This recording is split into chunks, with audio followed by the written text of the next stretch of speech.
how you know when you need a publicist is when you're super booked and busy, right? And you're booking projects left to right.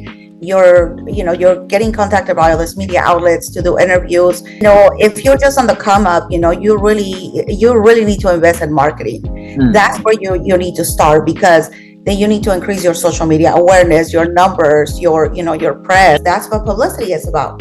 You have to anticipate everything that's coming for your client before it even happens, because you're like, okay. I wanna be a billionaire. I ain't getting no sleep till I see $1 million every week. I wanna be a billionaire. I ain't getting no sleep till I see $1 billion every week. I wanna be a billionaire. Billionaire, I wanna be a billionaire. Billionaire, I wanna be a billionaire. I ain't getting no sleep till I see $1 billion every week. Ladies and gentlemen, how you doing? Welcome to another episode of Sleep is for Billionaires, the podcast. I am your host, Jonni Vegaz.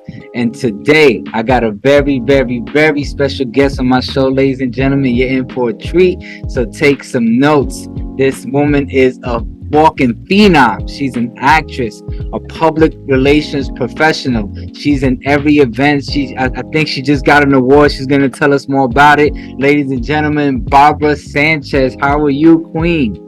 Hey, well, first off, thank you for that wonderful intro. Wow. I'm going to hire you to come with me. Maybe I should be your public relations person. Right? I mean, can you please do that for me? That was amazing. Now, I'm doing great. Thank you so much for asking. God is amazing, and I'm just here living life and making the best out of it, You know what? And I'm glad to hear that, how you just kind of just threw in there, this is all about God. God is blessing us with all these opportunities. He's keeping us alive day by day, and I just, every time I wake up, I'm just like, thank you, God, for waking me up. Thank you for yesterday. Thank you for all those experiences. Thank you for today. And, all I wish for is another tomorrow. So just us having him in our lives and just, being aligned with his mission and his purpose for us is all we can ask for. You know what I'm saying? Even though sometimes we could be a little lost in the journey, we're still here to figure it out. So I can appreciate someone in that same frequency. So that's what's up. So talk to me, man, Miss Public Relations Extraordinaire. I see you at all these events. Let's start with the public relations thing. Tell me, what does a public relations person do? Let's start there. Okay, that's a good question, because everybody gets so confused between the marketing aspect, the management, and the publicity part of it. Yeah. So just to break it down in a nutshell, the publicist is the key. It's probably the key to all the doors that you need to open when you're coming up, right, and your come up, right? Mm-hmm. So we're the ones that's gonna, bridge the gap in between, people that you don't know, people you never work with, companies that you never actually we're able to get into the doors with them. That's what we do. Us publicists, we help you, cross that bridge, if you will. Mm-hmm. And we're responsible for making you famous. We're responsible for making you famous and giving you that visibility that you need for your brand, for your image, for the project that you're working on. I mean, it all depends, honestly, on what you're doing. Everybody is completely different, but the point is that we are the connectors. We are the people that are going to make the difference on what the press is saying about you versus us controlling the narrative of the situation, of, the scenario that you're going through. Okay. I like that. So let me ask you this. At what point does someone need a public relations person? Because sometimes, people just coming up may not necessarily need them because they may not have going on. Or am I wrong in a sense where they need someone to give them something to, going on, or at least seem that way? And is that where a public relations person come in? So my question is, at what point does an individual or public figure need a public relations person? That's a really good question, because everybody thinks that they need a publicist when they don't need it, and you're absolutely correct on that. And the way how you know when you need a publicist is when you're super booked and busy, right? And you're booking projects left to right. You're getting contacted by all these media outlets to do interviews, to come and do meet and greets, to make appearances everywhere. I mean, that's how you need when you need a publicist. That's when you need it. But if you're just on the come up, you really need to invest in marketing. That's where you need to start, because then then you need to increase your social media awareness, your numbers, your press. You need to start making that noise. If you're an artist, you need to increase on your Spotify views, YouTube, Apple Music, TikTok, all of that good stuff is marketing, you know what I mean? So I always advise everyone before they seek the help of a publicist to assess where they are, and especially the budget, because if you don't have a budget, don't even call it a publicist, because we are expensive. I'm not gonna lie. We are very expensive. This industry is super, expensive as it is. So if you are gonna hire somebody of that caliber, you need to have already, number one, the budget, and number two, you need to be super busy. I got you. Okay. Well, let's touch on the expense side, the budget side of things. So, okay, should I, as a potential client, expect from a publicist with my budget? And I know you're obviously limited to the budget, because obviously the bigger the budget, the more you can do. But let's just say, for example, $10,000. What can I expect from a publicist like yourself with $10,000? Well, very little to begin with, because I like how you do that. 100. That's the starter package. That's just a retainer fee to start. You know what I mean? Like, we start a boutique PR, and you guys can look this up. A boutique PR starts at $10,000 per month. Just to start. Got it.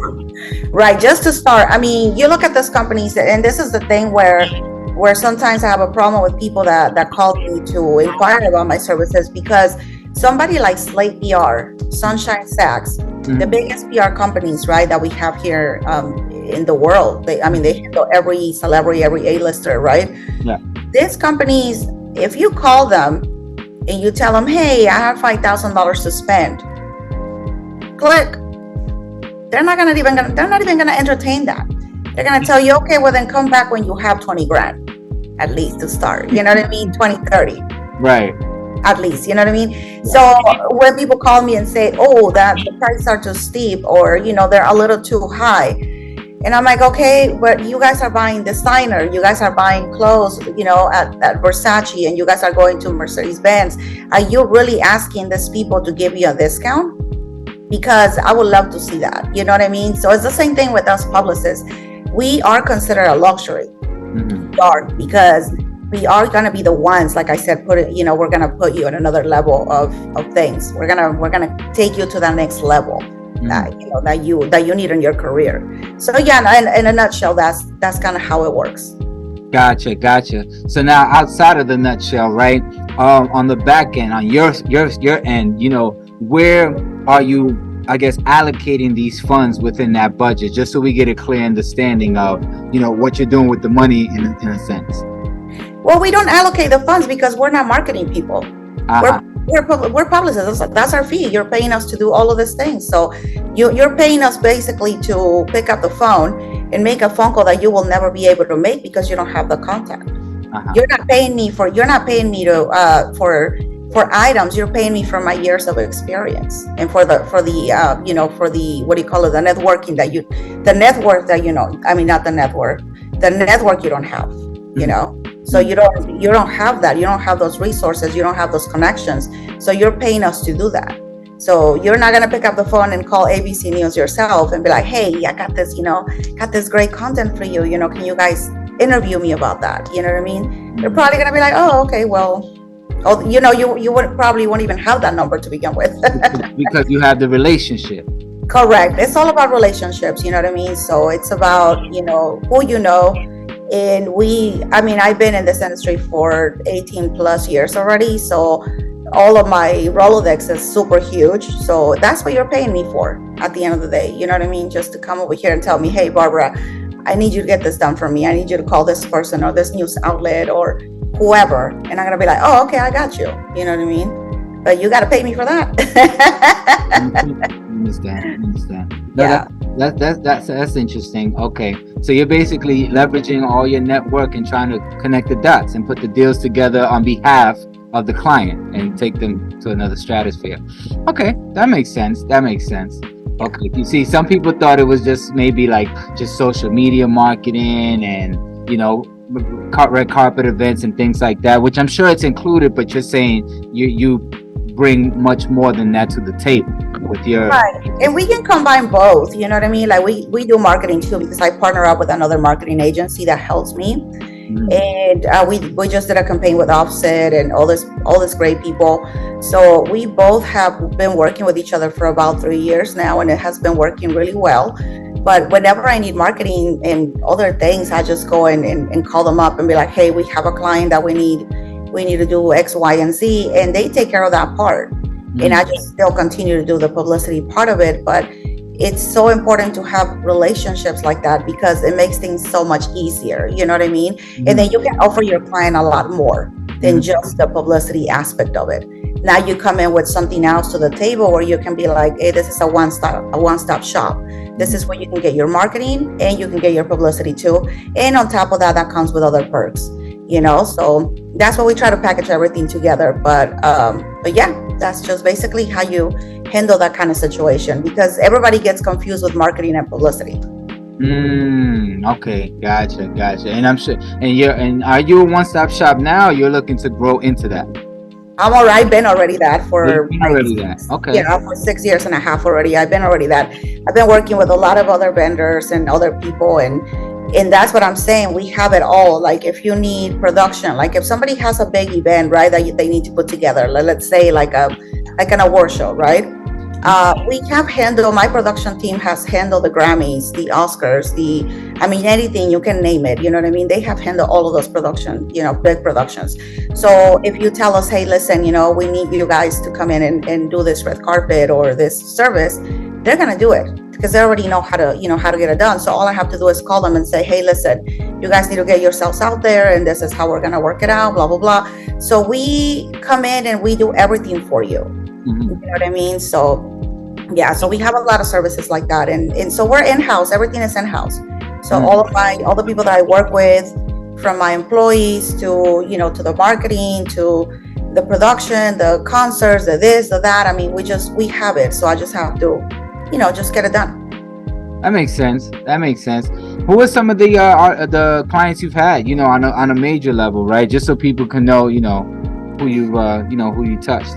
Oh my God, I have worked with everybody you can think of, from Snoop Dogg, obviously Corrupt, Roscoe, Daz, Dillinger, Cypress Hill.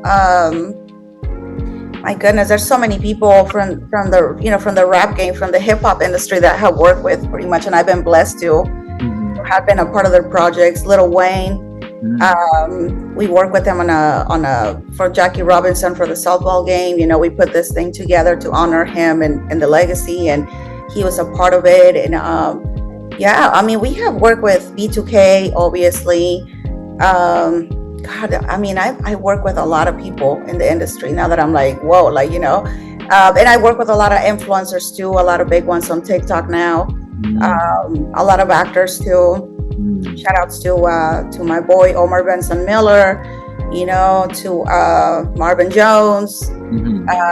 There's so many people that that I have been blessed to work with, and that's just, it's amazing. I thank God every day for that. It's so surreal every day when I wake up and I'm like, damn, I got to work with the people that I used to listen to or that I used to watch on TV, when I was little.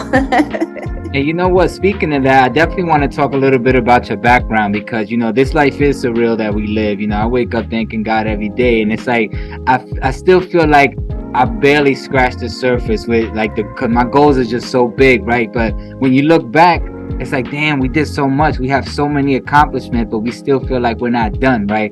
But going back to those humble beginnings, I'm sure you didn't just, as a little girl, wake up and say, "Mommy, I want to be a public relations professional." Where did this journey start?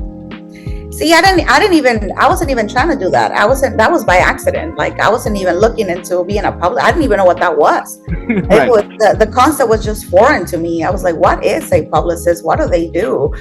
The reason how I started doing that is because one of my guy friends, he was a publicist, and he was kind of mentoring me at that time. Although I didn't know what I was being mentored about, but I was like, okay,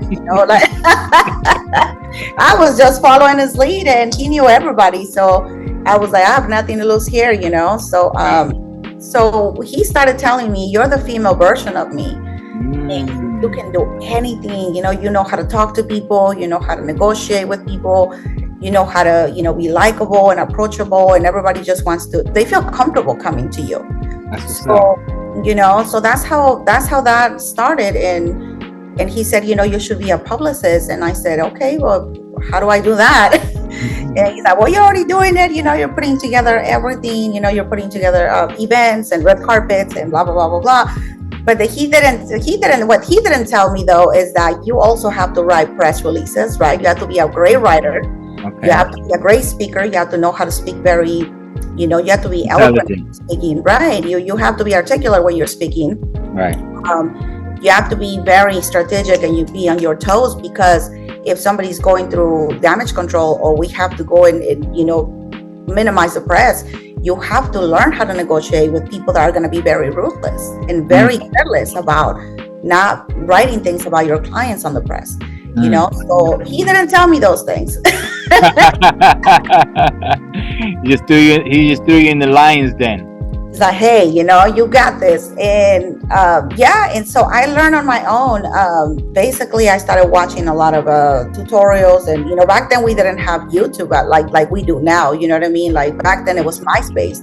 Right, so MySpace blew me up, and everybody knew me from MySpace, and they used to message me and be like, hey, can we have you at this event? Can we have you put this event together? Or can we, can you do this for us? And little by little, people started just calling me, celebrities started calling me, hey, we need you to handle this. But at first I had to prove myself. I wasn't making a dime. Mm-hmm. I was broke. I was freaking broke. I was so broke. Yeah. I was like struggling, and I had 2 kids too. 2 little kids at that time, you know what I mean? So, well, first it was my little one, obviously, but the first one, and then I was really struggling, and I was like, oh my God, how am I gonna make money out of this? And my parents telling me, you're a mom, you're not supposed to be out there like that, what are you doing? They didn't understand what I wanted to do. Right. So that it was really, really hard for me to make that transition into being a mom, and then just being a businesswoman and getting out there, and then especially working with all this kind of celebrities, influencers, people. Well, we didn't have influencers back then, I guess, but we're just this people of influence, you know what I mean? And just being in the same room with them and being able to provide valuable services that I didn't even know I could charge for at that time. I was like, oh, I could charge for that? I was like, oh, damn. And then I started learning more about the prices and what came with it. And I was like, oh my God. What was that discovery right there? That service that you discovered, like, oh, I can charge for this. What was that exactly? You know what? The simplest thing that you could charge, and what we touched on like earlier on this conversation, is just introducing people to other people. Facts. That's it. I mean, it was a game changer for me, because my contact list started getting like super huge, right? I could just pick up the phone and call anybody, right? And be like, oh, this like designers, people in New York. I mean, it was just crazy. And all of a sudden I just started being like, oh my God, I can just literally pick up the phone.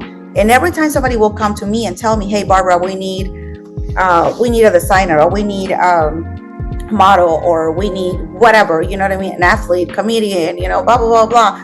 I would just pick up the phone and be like, oh yeah, I got my boy Red Grant, the comedian, or or Red can do this, or Omar can do that. My friend, the actor Omar, he can do that. Or I'll be like, oh, Snoop can do this, or you know what I mean? Like, I will just have everybody already on my Rolodex already by that time on my phone, and I'll be like, oh, like I can make money off of this. So I will just tell them, like, listen, if I get you this person, I'm gonna charge you this much, but I'll connect you with them, and then the rest, whatever happens between you guys.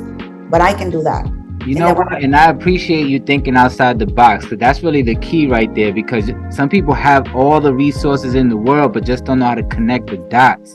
You know what I'm saying? I think that right there is the key to just your success. I think that's what really where the phrase "your network is your net worth" came from. Because people just say it just to say it, but it's like you have this network, but you don't know how to accumulate the net worth because you don't know what to do with it. You know what I'm saying? Right. Right. Yeah, there's so much you could goes with connecting people, man, and I could appreciate that because I do that all day. That's really how I pay my bills. It's just connecting. Yeah, I mean, you know what I mean? And don't get me wrong, like I'm not so pressed on, you know what I mean, on picking up the phone and connecting people either, you know what I mean? Because I do this all the time for my friends in the industry, whether they're rappers or, you know, actors, whatever the heck, you know, I don't mind doing that. Yeah. I really don't. I mean, now it's like, okay, cool, like, you know, but there's got to be a benefit to it too. You know, there's got to be something that, you know, you have to reciprocate that also that. Yeah, you got to get something out of it. I'm feeling right, exactly, because and not to say that I'm like so pressed on it, like to say like I'm materialistic about it or like I'm all about just making money, because I know that that's important. But for me, it's just, okay, cool. Like, you know, if we all work together, we're gonna win. We're all gonna benefit. There's a bigger picture to this, right? Because sometimes I have connected people that ended up working and making millions of dollars, and I made a lot of money too. You know what I mean? But it wasn't the intention at the beginning. It was just something that I thought, oh, this will be great if they get together. You know what I mean? They're gonna kill it. It's gonna be a great project.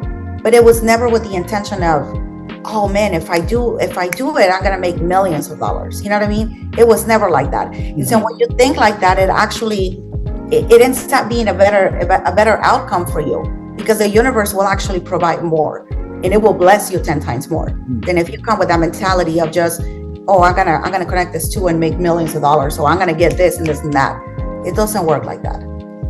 You know what? And yeah, you're absolutely right. You know, because I learned a long time ago that when you bless someone, you know, although sometimes we want a blessing in return, that blessing may not come from that person directly. You know what I'm saying? So you can't always go with the mentality of just thinking about yourself. You got to be selfless in that regard. And, you know, if you have the ability, which is for me and yourself as well, God-given talent to predict or see a vision and be that visionary where, like, if I take this person and they come together, they can do this. Like, just seeing that's a gift.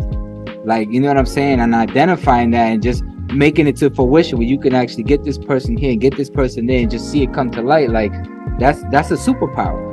You know, yeah. And no, like you said, it's gonna bless you even further. Yeah, definitely. It is a superpower because, you know, it's like I'm one of those people that can see ahead of things. I anticipate things, and I think that's one of the skills that have gotten me to where I am today, because that's what publicity is about. You have to anticipate everything that's coming for your client before it even happens, because you're like, okay, like if they say something, right? They go to an interview and they say something, and then the media outlets twist it, but you could have prevented that situation before it even happened, before it even got there. You know what I mean? Like, you have to be that person. Like, that's why we're listening. Like, every time our clients have interviews with media outlets or something like that, we have to be listening on the other side. We have to be like, okay, what are they saying? What are they asking? Because if they ask something that's going to be crazy, we're like, no, stop that. You're not going to do that. And I'm sure you've seen it with the Kardashians. I mean, you've seen it with everybody when they're like on live TV and they're being asked something craysy. Yeah, it's debate. It's debate to get you to the next question that's going to, you know. Right. And then they just stay quiet because they're listening to their publicists. They're on, you know, they're behind the scenes telling them, no. Courtney was a prime example. She was having an interview with E! Entertainment, and I forgot what they asked her, and all of a sudden she just looked like this and then went like that, and then you can see somebody telling her from behind, like you know, from back, you know, from behind the scenes, like, hey, don't even. So she just went like, she just smiled, and everybody was quiet. Everybody's like, okay, what's going on? Next question. Yeah, that's a clear. Yeah, and they had to cut the interview. They had to cut it. They took her out of there because it was not a good question to ask. You know what I mean? So that's what we're supposed to do. That's amazing. I like that. I like that. What? I mean, coming through an example like that, because that wasn't your client, right? That you were just talking about, Kourtney Kardashian. No, it's Kourtney Kardashian. No. I never worked with Kourtney. What kind of damage control did you undergo with some of your clients, or at least just one example that you could remember off the top of your head, where it was similar to what you were referencing in regard to the damage control? Yeah, definitely. Well, there's two occasions actually where I had to like, do damage control and well, there's many of them, but two of them stand out because they're with two, people that you guys know about, obviously. One of them was with Snoop, Mhm. and the other one was with Rasby from B2K, which is my boy, and shout outs to him, and I love him to death. Mhm. But he is crazy, and he knows this. That boy, oh my goodness, I love him, and I love him like a brother and everything, and his family. But he was welling out during the Millennial Tour, Yeah. and you know what I mean. And so, yeah, and so going back to Snoop, what happened is when I put together his press conference in 2019 for the "I Want to Thank Me" album. There was a controversy that was happening with him because he signed on to Bobby D Presents, which is a booking agency with Bobby, and he's Mexican and German, and he just wanted the unity to be there. You know what I mean? That's why he chose Bobby over this other agency where there was a lot of white people, and so Gringos. yeah, the gringos, right? And so he was like, no, I'm not doing that. Like I want to stick to my Latinos, and I feel like this is an important thing for me to do, blah, blah, blah. So there was a lot of backlash from the agency towards Snoop because, he chose Bobby, and, there's a lot of things, whatever. But the day of the press conference, Billboard comes in, and we were told, like, you guys cannot talk about this, don't let anybody, ask any questions regarding this thing, And so I'm doing the mediating everything. I'm making sure that the press outlets are asking their questions, but they're asking them with intent, with respect, and then they don't try to cross that line. And so Billboard actually asked that question, right? And at first I was like, oh my God, I had to stop that question because I was like, okay, this is not what we're doing here, right? But then I let it happen because I knew that something greater was going to come out of that. And What was the Snoop question? happened. Do you remember? So the question was, it was about why he chose Bobby over the agency. Got it. Exactly the same thing that he was that was circulating about why he chose Bobby over them. And so I kind of stopped it, and then he said, no. Snoop's like, no, baby girl, it's all good. He already asked the question, just let him answer. And, I was like, okay, I mean, let him ask. And I said, okay, good. So I just let it happen. You know what I mean? So that's what happened. But the next day, Billboard called me, and the guy from Billboard, and he was like, hey, I don't want to make it sound like something too controversial or anything like that, so what do you want me to do? And so I told him, listen, I'm gonna just write the headline that this is a unity thing, that it was more about us as a culture coming together versus him not wanting to work with the white people, whatever. You know what I mean? It wasn't like that, you know what I mean? So I said, just turn it into something positive, so that way it doesn't look like like a bad thing. And he was like, okay, cool. So I kind of gave him everything, and then we were talking on the phone for about an hour, and so he's like, okay, I'm gonna write a good article about this. And I said, okay, cool. So the next day the article comes out, and it was amazing. It was so good because it talked about us, blacks and browns coming together and being, uniting and all this other stuff. And so it was really amazing. It was really cool. And actually, because of that article and that, that press that came out, Snoop sold a lot of tickets out of that for the concert, because we had a concert coming up, and there was a lot of ticket sales because of that, as a result of that, you know what I mean? So all the press that we did was really efficient for the ticket sales for the tour.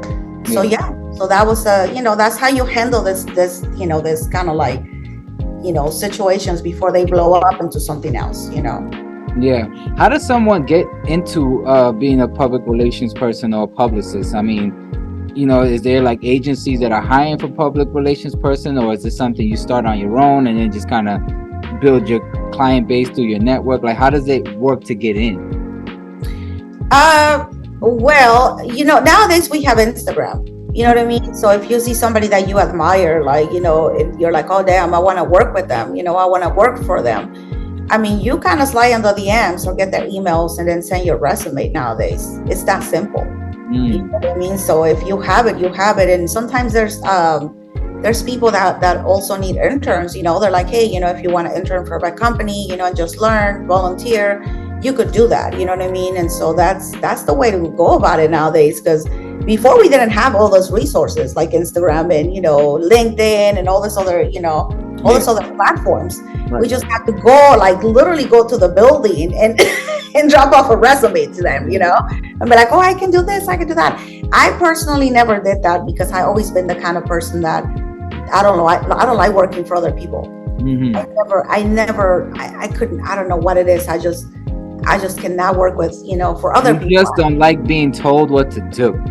Yeah, there you go. I think that's what it is majorly, like I like to tell people what to do. You were born a boss. Yes, I have that. La jefa.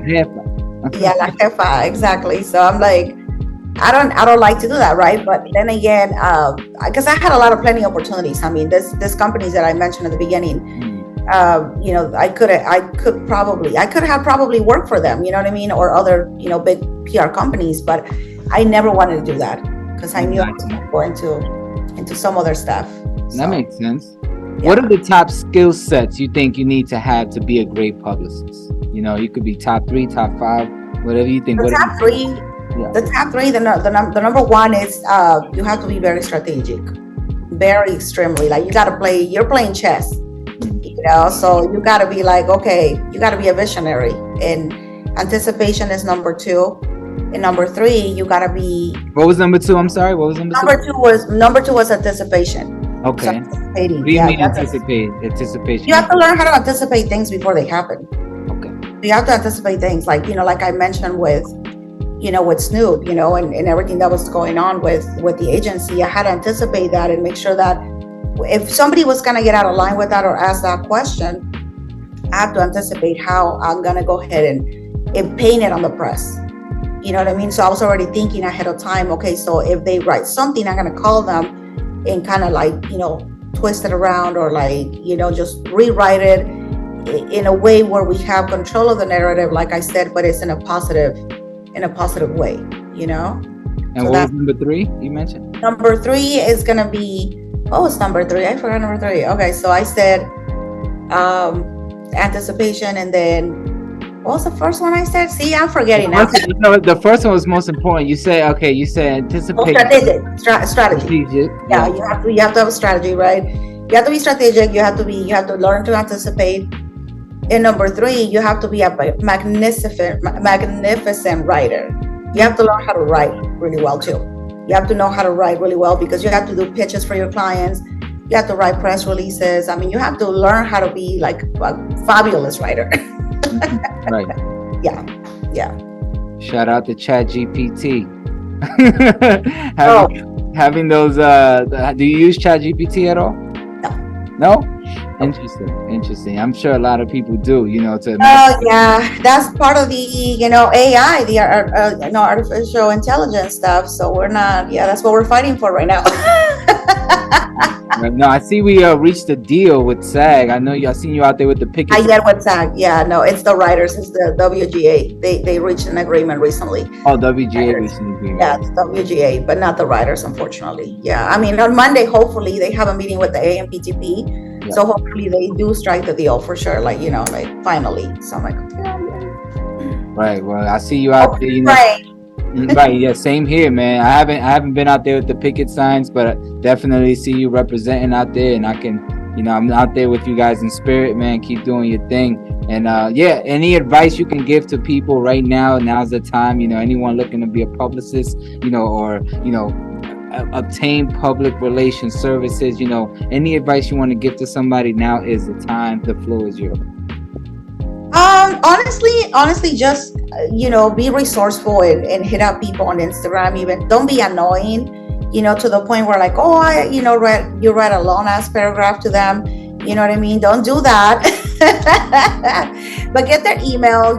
Just be professional and say, hey, listen, I'm interested in learning more about how to become a publicist, or I just want to learn how to get started. And I have services for that too. I mentor people too. I have a mentorship program, and so if they want to go ahead and buy that too, they could, so they can go to my DMs or my email and just inquire about it. But my best advice is be resourceful, study other people that are kind of doing that already, and kind of learn from that, because you don't have to reinvent the wheel with these things. You know what I mean? Like, you just have to follow the formula that we have been implementing for the past 100 years, you know what I mean, on publicity. And then obviously you have to keep up with the latest technology, the latest trends, the latest things, you know what I mean? Like, one of the things why JC is so successful is because he was able to adapt to every change, you know what I mean, in music, when everything was coming from CDs to like streaming to, you know what I mean, to like using Spotify and all this other stuff.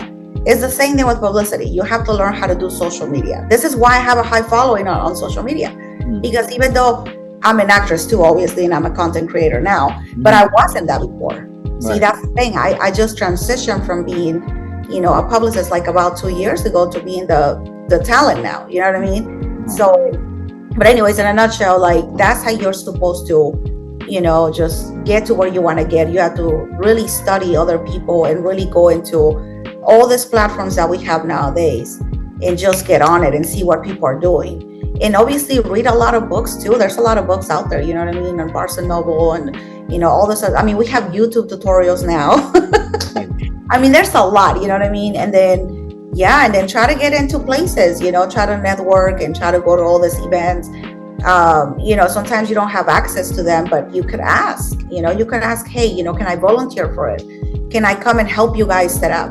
Can I come and, just come and do maybe the will call? You can start with that and then work your way up to like meeting everyone else up here, because that's how I did it, so. Nah, same here, man. I did all those audience members, when you're playing in the audience, just to get in the building to actually talk to the people in charge. And I did that for like my first 2 years in LA, and it got me to where I'm at today. So you got to do the work. There's no way around it. So I get it. Miss Barbara, I want to thank you for your time today. It's been a pleasure. It's been an honor knowing you. We definitely got to hang out some more. We don't hang out enough. No, I know. Yeah, definitely. We'll figure something out. But again, thank you for your time. God bless you. God bless everything you're doing. And I wish you very, very much success. Ladies and gentlemen, this has been another episode of Sleep is for Billionaires, the podcast. Once again, I am your host, Jonni Vegaz, Miss Barbara Sanchez. Where can the people get a hold of you? Just go to my Instagram. It's Barbara Sanchez PR. I mean, that's the best way to find me. Nowadays, I'm very big on Instagram because that's my resume now. That's where people find you and see what you're up to. Exactly. So that's where you can find me, and just slide on my DMs. Just don't slide with anything crazy. Ya tú sabes. Ya tú Muchas sabes. bendiciones. Tienes amor. Muchas gracias. Okay.